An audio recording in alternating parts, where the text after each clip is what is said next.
pessoal, vamos para a nossa quarta aula, quarto vídeo de dicas do português. Espero que tenham curtido 1, 2 e 3 vídeo. E agora, a dica número 4, os pontos para pontuar um texto. É muito importante porque algumas pessoas trocam, não sabem como usar a interrogação, exclamação, a crase, o travessão, que tem interrogação com a aspa. Tanto faz você usar uma aspa e um travessão, os dois pontos, o ponto final, que tem gente que troca com ponto simples. Então é importante assistirem essa aula 4. Então vamos lá, o primeiro ponto para você saber na hora de pontuar um texto. O primeiro é o ponto para declarar a frase. Então, uma frase simples ou uma oração. Vou dar um exemplo de como usar o ponto final. Maria é bonita. Pronto, uma frase pequena e usou um ponto final. Já o ponto simples, ele vai dar continuidade na conversa.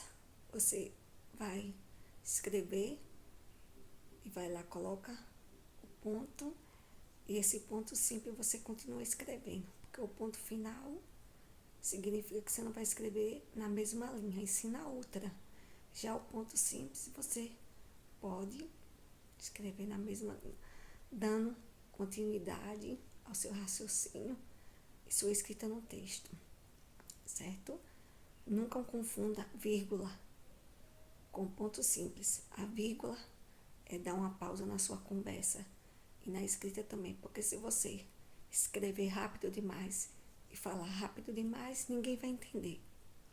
Então, a vírgula serve para pausar a conversa. E daqui a pouco nós vamos saber quais são as regras que não deve usar. A vírgula tem regra. Eu vou citar aí depois, na próxima aula, vocês podem pedir o significado de cada regra dessa. Então, continuando, vamos lá para os dois pontos. Os dois pontos significa iniciar, que significa que alguém vai iniciar uma conversa. Um exemplo aqui, a fala de um personagem. Aí você coloca, meus amigos são, né? Então, você está iniciando uma conversa e bota dois pontos. Ou então, citar personagens. Meus amigos são Maria, Marta e José. Então, nesse caso, você vai usar dois pontos, né? Sempre citando, quando você for citar alguma coisa. Gosto de duas comidas. Dois pontos. Macarrão e lasanha. Então, é importante você saber a função de cada um para não se atrapalhar na hora da escrita e colocar o ponto errado em qual frases que você for escrever ou criar um texto. Continuando, as reticências. As reticências refere-se quando você estiver falando em relação à dúvida. É uma continuação de uma fala. Exemplo, aqui, como usar reticências. Mais objetos são essenciais, etc. 3 pontos. Então, a reticência é a continuidade, que às vezes você não pode ficar repetindo. Ponto a reticência, ela vai servir também para você não estar repetindo uma frase. Ora. Então, a reticência é sobre questão de relação à dúvida. E você bota 3 pontinhos, significa que sua conversa vai dar continuidade. E aí tem outro exemplo que também sabe, eu queria te dizer, esquece reticência, né? Então, significa que você, assim, sabe, eu quero dizer que vou te esquecer. 3 pontos. Que você deu continuidade na conversa para você não estar repetindo a conversa. Vamos lá, outro ponto. Outro ponto é o travessão. travessão, ele é usado com a mesma função da aspa para chamar atenção numa conversa e também quando você estiver se referindo, desculpe, a gíria. Vamos dar exemplo em questão de uma conversa. Vocês podem citar assim: saiam daqui, há perigo. Então você está chamando a atenção de alguém. Você está chamando a atenção dela: saia daqui, há perigo. Então, nesse caso aí, a aspa vai dar uma ênfase para você mostrar que está chamando a atenção da pessoa. Quando também for falar de uma gíria, você está colocando uma gíria e quer identificar essa gíria, mostrar a atenção dessa gíria, você usa aspa. E outro caso de usar também aspa ou travessão é quando for falar em nomes estrangeiros, como exemplo que eu vou dar: Dakota. Eu uso a aspa, aí coloca lá a vírgula, que nós vamos falar daqui a pouco, aí uma marca estrangeira. Então tá dando ênfase essa aspa aí em relação à palavra que não é brasileira. Dakota é estrangeira, mas tá, então, como aí falo, palavras estrangeiras, e Dakota não é uma palavra brasileira. E vamos lá, a próxima regra, próximo ponto: parênteses. Serve para isolar palavras e para dar uma explicação. Exemplo: na Segunda Guerra Mundial, abre parênteses, coloca de 1939 a 1945, fecha parênteses. Ocorreu muitas mortes. Então, toda vez que você for falar, aí você não quer escrever o ano que a pessoa, ou no caso aí a guerra, né? A guerra começou em 1939. É para você não explicar: aconteceu em 39 e acabou em 45. Então você coloca assim, abre parênteses, 1939, um tracinho até 1955, fecha parênteses. Por quê? Ela começou em 1939 e acabou em 45. Outro exemplo: João, abre parênteses, 1914 a 1998.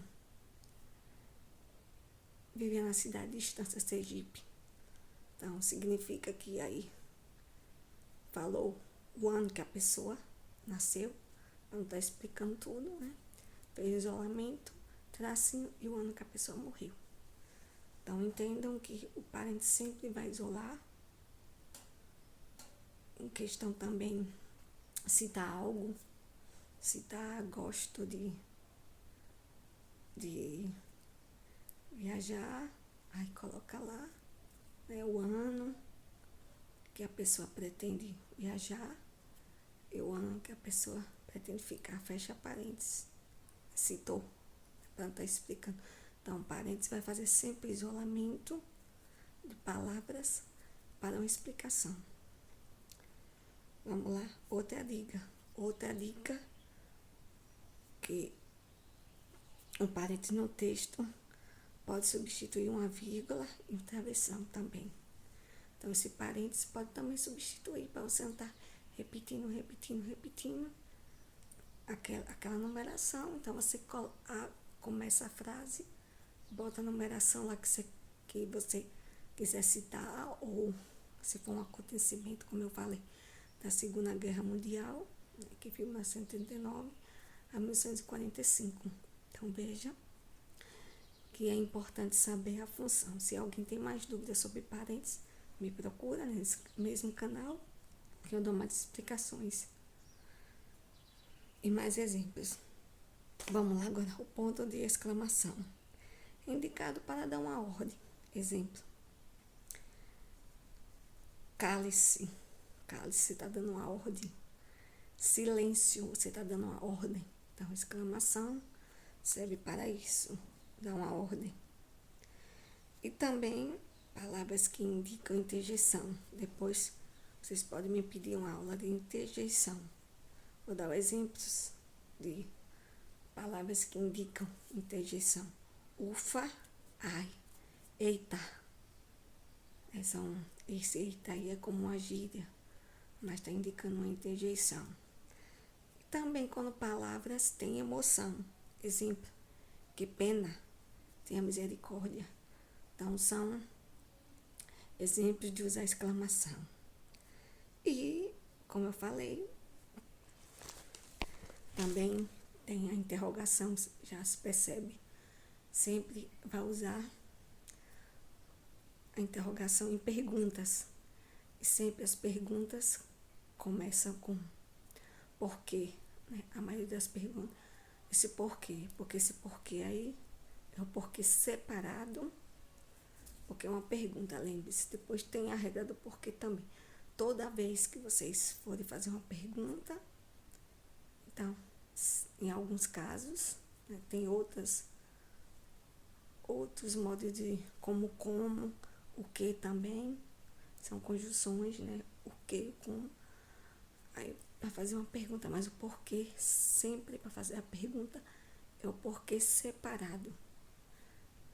E porque o porquê junto é quando você vai dar a explicação, mas a gente mais à frente fala as funções do porquê, para vocês entenderem que tem um porquê junto, que é a explicação, tem um porquê que é separado, com acento. Então, esses porquê aí tem que vocês saberem, para não estar trocando. Eu também vou dar a função de quando o verbo pelo significa verbo, preposição pelo, e quando esse pelo tem a ver com o pelo, né, em relação ao nosso pelo, o pelo de cachorro. Né? Cada um tem, na nova ortografia, esse pelo, ele deixou, né, de ter acento, e vocês têm que saber a função de quando o pelo está na frase. Esse pelo significa verbo, preposição e a outra função também, que nós vamos aprender. Então, vamos para a vírgula. Essa vírgula serve para dar uma pausa na fala, para você não escrever rápido, falar rápido, e também para descansar na fala. E tem um exemplo aqui, Maria foi por aqui, é o exemplo de como usar a vírgula. Maria foi por aqui, correu para ali, parou em casa. Então, você deu uma pausa na conversa. Lúcia, esposa de João, foi a ganhadora, deu uma pausa única da cena. E também a vírgula serve para separar elementos de uma enumeração. Exemplo aqui, para vocês entenderem, elementos de enumeração. Precisa-se de pedreiros, vírgula, serventes, vírgula, mestre de obras. Então, veja que deu uma pausa, falou quantos a pessoa queria contratar, então teve que usar a vírgula. Tem o caso dos dois pontos, mas nesse caso aí da vírgula, quando falar elementos de enumeração. E outro detalhe importante, quando não usar a vírgula, não se pode usar vírgula no texto quando tiver. Não usar vírgula quando tiver predicado de sujeito, objeto do verbo, adnominal de nome, predicativo do objeto indireto e objeto direto, oração principal subordinada substantiva. Aí não quando aparece em ordem inversa. Então, essa parte aí é um pouquinho complicada para entender. Mas se alguém quiser saber quando a oração principal subordinada substantiva, que tem um caso que não leva vírgula, tem um caso que leva, onde tiver ordem inversa. Então, para poder entender esses casos, tem que saber a função de cada um, do predicativo do sujeito, do objeto do verbo, do adjunto nominal do nome, predicativo do objeto tem que saber. Então, é muito importante, tá? Isso daí, essa parte aí de objeto direto e indireto, tem que saber a função de cada um para entender quando usar a vírgula e não.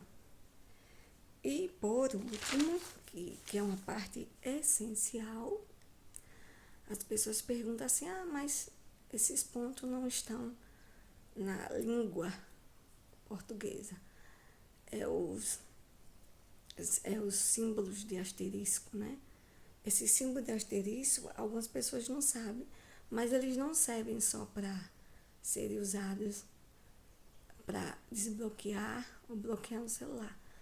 Também, em alguns textos, o asterisco e o cerquilha é usado para fazer citações. Quando você for fazer citações, em alguns casos, principalmente em livros, quem escreve livros usa o asterisco e o cerquilha.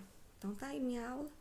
Hoje foi uma aula mais demorada, porque o assunto de pontuação realmente tem que ser bem explicado. Mais dúvidas?